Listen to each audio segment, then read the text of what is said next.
Hey guys, welcome back to Cruising with Matthew, and in my 5th episode of my P&O Oceana vlog series, I'm going to tell you all about our very first port, which was Madeira, so I really hope that you enjoy.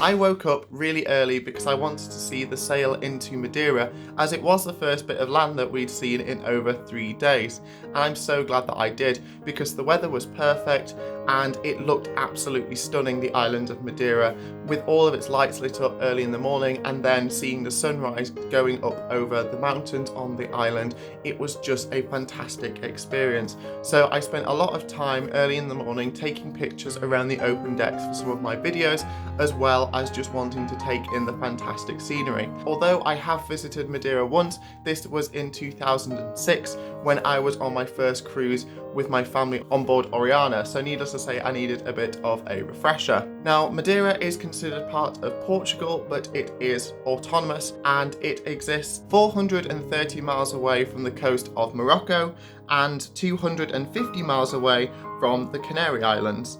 So although close to the African continent, which means that you get nice weather, it is still very much in the middle of the Atlantic, which means that it is quite windy. However, luckily for us, the sun was shining, so it felt warm throughout the day with a nice pleasant breeze. With its quite imposing mountainous landscape, I can completely understand why Funchal, which is the capital of Madeira, would be a place to visit for New Year's, because every year lots of ships anchor around the port to see the fireworks, and I've seen lots of pictures and videos from people in different Facebook groups and it seems absolutely stunning. So after all that, I sat down in the buffet and waited for Zoe, because getting up between 6 and 7 o'clock was her idea of hell.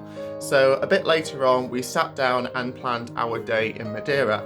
Now, a theme for this cruise was that we didn't really want to take any excursions, we just kind of wanted to go off on our own accord and explore the local area. We got a shuttle bus and we then were dropped off in the centre. Now, it was really nice to actually see Oceana. Now, although we obviously saw her when we were boarding, she was covered by the cruise terminal, and even though I saw her sail in, it was in darkness. So it was really nice to see her in her entirety for the very first time. And I always think you forget how big these ships are until you get off and explore your first port, because the ships are normally towering above you and most of the other buildings in the port. We found a lovely park. Now, this was situated high up above the marina, which offered some fantastic views of the sea. Now, although it was February, with it being very close to Africa, the weather was nice and warm and the flowers were already blooming, and it made a welcome change to the dreary weather that we were experiencing in England at the time. And we really just spent most of the morning walking around these lovely parks and taking in the beautiful views.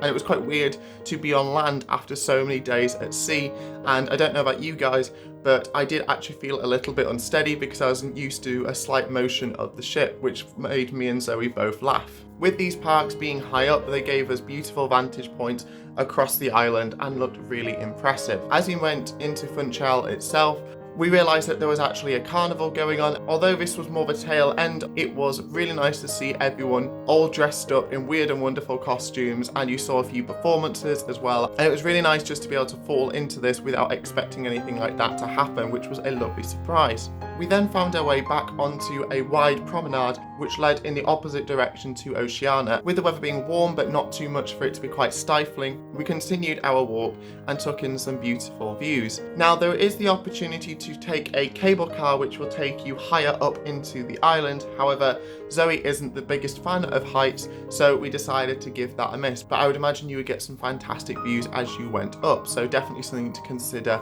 if you're visiting Madeira. As we made our way back towards Oceana, we found that the marina had lots of areas to walk, so we were able to walk up right into the centre of the marina, and of course we got some brilliant views of Oceana. With the weather being so nice, we did decide to walk back instead of taking the shuttle bus, and we were really glad that we did. However, what I really liked was the fact that along the port wall in Funchal, you actually have loads of ship murals being painted onto the side of the quay, and one of them was Britannia during her maiden visit in 2015, which I thought was quite a nice touch as well. However, we were in need of food. We boarded at Oceana, had afternoon tea, and enjoyed our afternoon on board her. Now, Oceana was going to sail out at 8:30, which is quite late for a cruise. However, this gave the opportunity for some people to have a meal out in Funchal if they wanted to.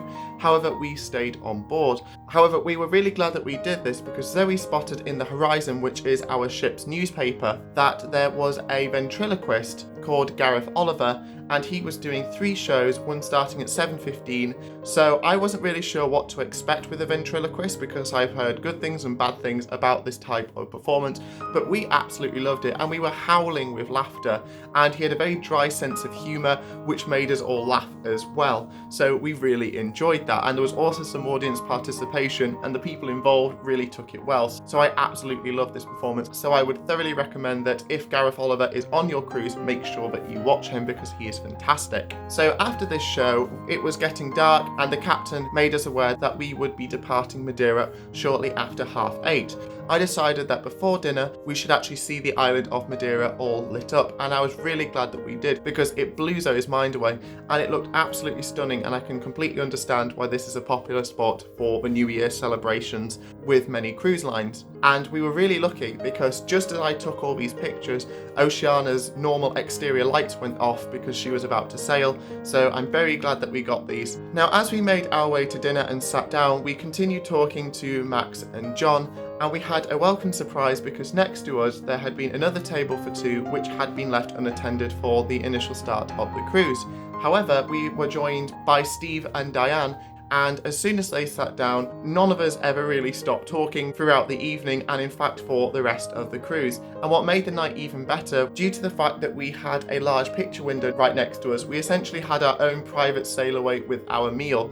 Unfortunately, Zoe was a bit tired at this point, so she decided to give the Rock Night with Pulse a miss. So I decided to go on my own, and I absolutely loved it because the guitarist was absolutely incredible and performed all these well-known rock songs such as the likes from Guns N' Roses and Queen perfectly. Now, like all port days, it had been quite a busy day, so I decided to go to bed shortly after, but not before walking around the promenade at night. This is one of my favourite things to do at the end of an evening because it seems like a perfect ending to a day on a cruise. Now, as we sailed out the island of Madeira, we had another sea day to look forward to before reaching Tenerife. So, that is my 5th episode of my P&O Oceana vlog series, and I really hope that you've enjoyed it. If you want to know more about cruising in Matthew, then take a look at my other social media links which are included in the description below, including the likes of Twitter, Facebook, Instagram and a Facebook group. I post in there daily, so I'd love to see you there. If you like this video, then please take a look at some of the other things on my channel and like and subscribe because it's always appreciated.